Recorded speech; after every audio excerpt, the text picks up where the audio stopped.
Brainwash, be gone. A podcast for women who've left a high-control, high-demand religion. In every episode, we deconstruct one specific rule you were taught so you can let go of the harmful conditioning and live an amazing life on your own terms. Today, we'll be talking about residing with a partner is living in sin. Did you grow up being warned regularly that you should never, ever live in sin? Meaning living with a man you weren't legally married to? Because gosh, I sure did. And unfortunately for me, I totally believed the whole idea that as long as I didn't play house ahead of time, and I waited to have sex until marriage, and I married a religious man, I was guaranteed to have a healthy, happy, supportive marriage. I learned the hard way exactly how illogical that framework is, and today we're going to talk about how we all can make our own choices about what's best for us in terms of relationships, and how a person can logically make good decisions before legally binding themselves to another human being.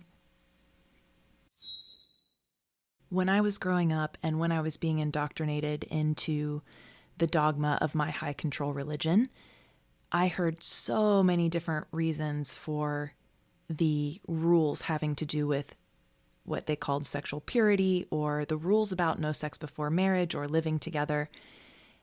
And those rules were often a mixture of moral arguments, spiritual arguments, and even social and psychological arguments.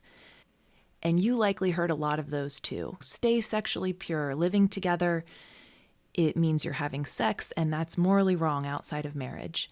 To be obedient to God, God said, allegedly, that marriage is the only divinely approved context to have this romantic partnership, so you're going to have to wait until you're legally married. Well, if you want to preserve the sanctity of marriage, because marriage is sacred, anything resembling it ahead of time is really going to diminish the value of your marriage later on, like you're cheating on your future spouse before you ever even met him. And what's he going to think about that? And then sometimes there's some fuzzy pseudo-science studies thrown around too, like partners who live together statistically break up at a higher rate than people who are married. No freaking kidding. That's kind of the point, right? Like you want to be able to break up if it's not a good thing versus feeling like you're stuck after you've already made this commitment. And then there's just the whole idea of the social order and respectability of it. We as women, our moral worth and reputation depend on avoiding the appearance of impropriety. And heavens, if anyone thought that we as adults were having sex and being the biological human animals that we are, that would just be outrageous. Everyone would talk about that. Which is really their problem, not ours. Let's just be real. But although high control religions will have 1,000,001 reasons why they have to control our sexuality and our adult decisions, supposedly for our spiritual safety and our well-being and the happiness of our future marriage, the truth is there are a lot of other motives that aren't stated that quite frankly seem really important as well. Psychologists have observed and broken down some of the main psychological tactics that authoritarian and high control groups use against people, and one of them is that they try to restrict a fundamental biological human urge, in this case sexuality, because it guarantees that it's impossible for anyone to meet this standard no matter how scrupulous and compulsively you try to block and repress your sexuality. If you are not asexual, then you're going to have thoughts or urges, even if you don't carry them out, and the groups say, well, that's a sin. So the effect that has is that it keeps everyone continuously failing according to their standard. It allows the church to position itself as an authority, and it keeps the members in a one-down position where they are always the ones sinning. They always need to repent. They always need to come back to the church, and the church has this authority to punish them or to be over them.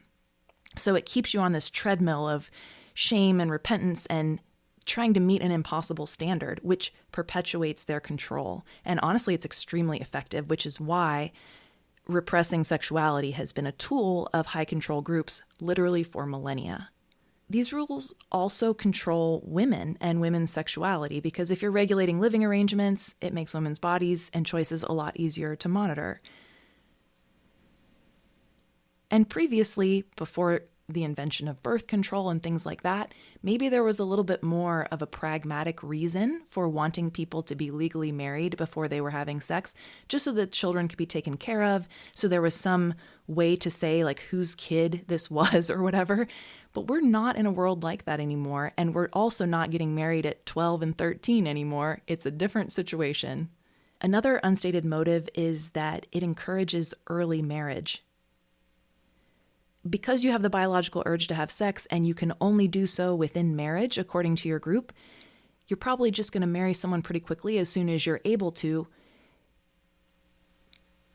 and continue to propagate the group and be dependent on the group.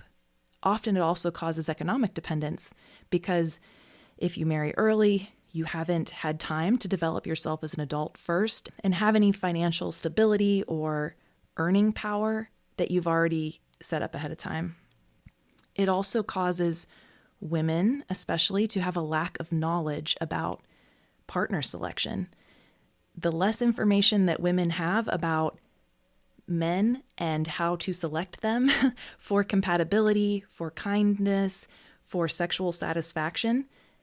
It's sad to say because I think no good men would be wanting to participate in a system like this, but a lot of these structures realistically were built so that men would have the power and women would not have the information or the power to make choices that were good for them. They were just a supply of labor to bear children, to take care of the house, to not have the basis to make any complaints about the standard or to ask men to raise their standards, which is totally gross. And good men don't want a system like that. They want to have an equal partnership where they also are contributing to the relationship and they understand what makes their partner happy and they are a compatible unit.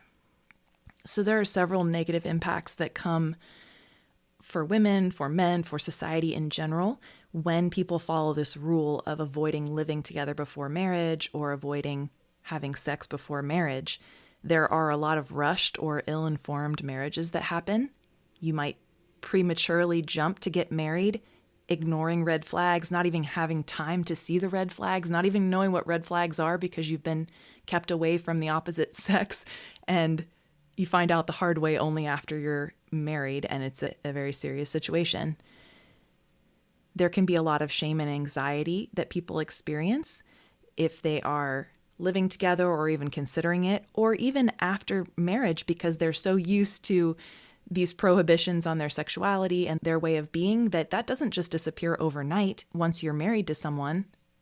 And then there's just relationship instability because without the chance to experience your daily compatibility or lack thereof, couples get married, they're unprepared for the real life dynamics, and they start to form families with major underlying issues in their relationships that wouldn't have needed to be there if they'd had more information about themselves and about each other. I literally realized my marriage was probably a mistake on day 2 of the marriage, which is crazy. And then I suffered and stuck it out and tried to fix it for another 15 years. But I would never have married the man that I married had I experienced day 2 of the marriage before I had married him. Imagine how much that would have helped me to have spent literally 2 days with him before I made a decision on marriage, but I did not do that. And it's not just me. Literally, every single one of my religious friends who I had in my early 20s who waited to have sex and live with their partner before marriage ended up divorced for various reasons. Extreme incompatibility, various types of abusiveness, addictions, all of the things that were invisible because there was not enough time spent in knowing these partners before we committed to them, which is terrifying. I'm shocked at how bad the rate turned out to be for my group of friends who were all very devoutly religious and desiring to have wonderful marriages, and that's just not what happened. And there would have been ways to prevent that from happening had we not been so entrenched in various high control religious groups. So I want to take a look at this whole issue from a purely logical framework, as I would as a lawyer, just using my logical, critical thinking, not as an indoctrinated religious person. So I think that it's pretty clear if you look at it that marriage is a serious contract in the law. And I didn't even think about that until after I was married, honestly, either.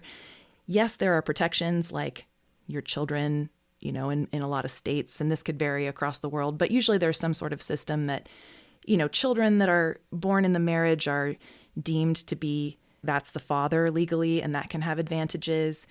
If you have shared financial gain during the course of the marriage, then it can protect you if, your spouse makes more money than you do, and maybe you're taking care of the household, and then you aren't left destitute if you split up. So there are some protections there. But before I got married, I never heard anyone talk about what are the serious risks of marrying someone legally.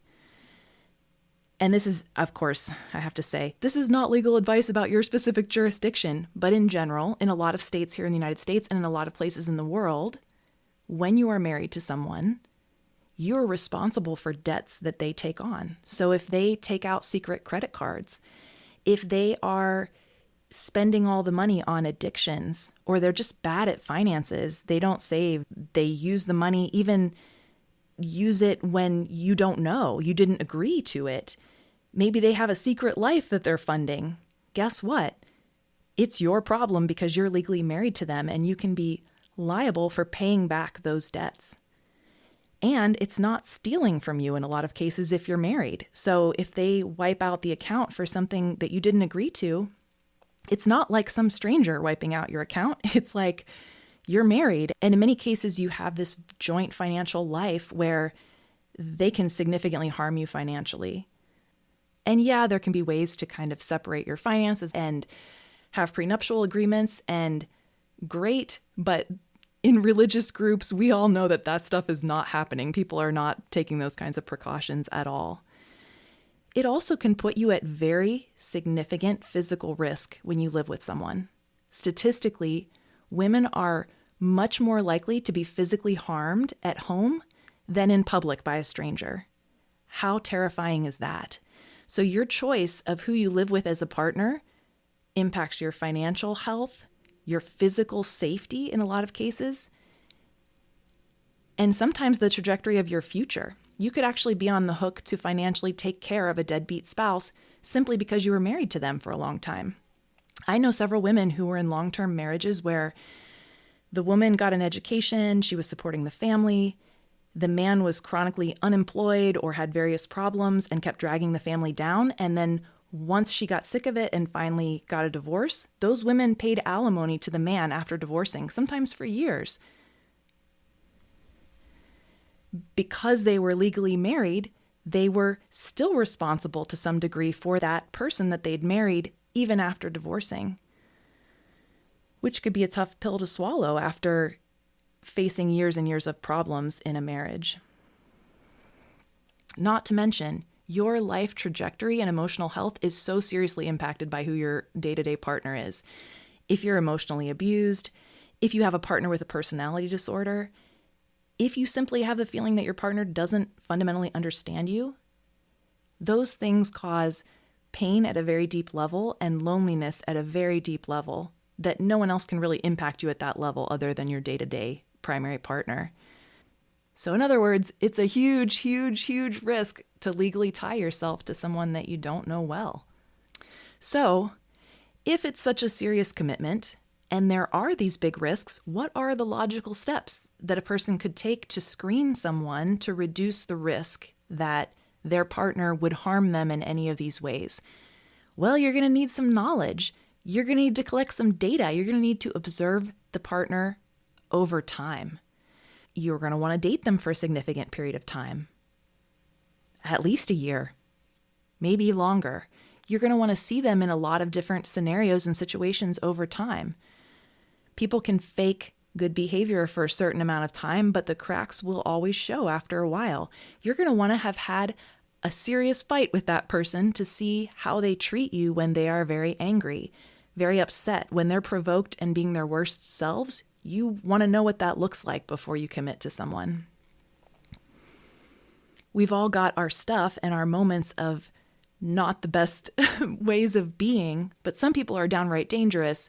And for other people, it's like, yeah, that's just what that side of them looks like. They're having a rough time, but they're not harming me in any way. And that's something that we can totally live with and work around. You want to make sure that you're spending plenty of time with that person when they are not in performance mode. How do they treat you in private versus when they are trying to look good for other people? Often the steps that are taken in religious groups to chaperone people or prevent them from being alone so that they don't have sex actually prevent you from seeing the other person in the truth of who they are. And it can prevent you from seeing signs of things like addictions, control issues, violent tendencies, and ways that they're lying or untrustworthy. How do you see those things if you don't have enough experience seeing them in different circumstances over time? And honestly, testing out the sex is very important. The only time it wouldn't be important is if both individuals know that they are asexual and they do not wish to have a sexual life together. Then, of course, that works for the two of you. You're going in with that understanding. But if one or both of you expect to have some kind of sexual relationship after marriage and you don't try it out ahead of time, that is a recipe for disaster. And I've seen it go down in a lot of different and bad ways. And I will say that there are a lot of things I did not know about sex at all when I lived in a high control religion and got married before I ever had sex. And then after I got divorced, I had to learn so many things, and I dated men out in the world and tried different things. And here are some important things that I wish I had known ahead of time that I didn't know. And I'm going to share it with you because it's just like, if there's anyone listening to this who hasn't had this experience, or maybe you've only had an experience with one man that you were married to, it's really important to know that people are different. So people have very different libidos, meaning they're very different in terms of how often they like to be sexual. There's a huge range out there, and it's very challenging when you have a very different libido than someone that is your partner. People have very different styles of how they like to have sex, whether it's like soft and sensual or more just straight to the point. There's a ton of different ways that people have sex in different styles, and you can just naturally be a very different style than a person in a way that no matter how much you love each other, you're not really going to be able to meet in the middle on those style differences. People have very different bodies. The shapes and sizes of the people and how they fit together, it just feels different. I literally did not know that, and it's super important because if it's something that's this shape or this size is uncomfortable for you or doesn't feel good for you, it would be so sad to commit to someone when you had just a fundamental biological mismatch and it is going to cause you both to be miserable. That's a terrible outcome. You need to know that ahead of time. People are also very different in terms of their cuddliness. So some people like have sex and they don't want anyone to touch them. Other people are like have sex and then they want to cuddle. Or outside of sex, like just sitting on the couch, do they like to hold your hand? Do they like to cuddle? Do you like that? Do you feel like, no, I'm touched out, don't touch me? When people are really in different ranges for that cuddliness factor, it can be really incompatible or really compatible, or it could be the greatest delight when you find someone who, who's similar to you on all of these different variables. So what if you don't care that much about sex? You might not care, but unless you're sure that your partner also doesn't care, you could really be destroying your future partner's life if they do care and they feel trapped in the relationship and at your mercy. And it would be very sad for both of you to be incompatible in that way. And how would it feel to live with someone who every single day, potentially, they are like, yay, I would love to do this with you. And you're like, no.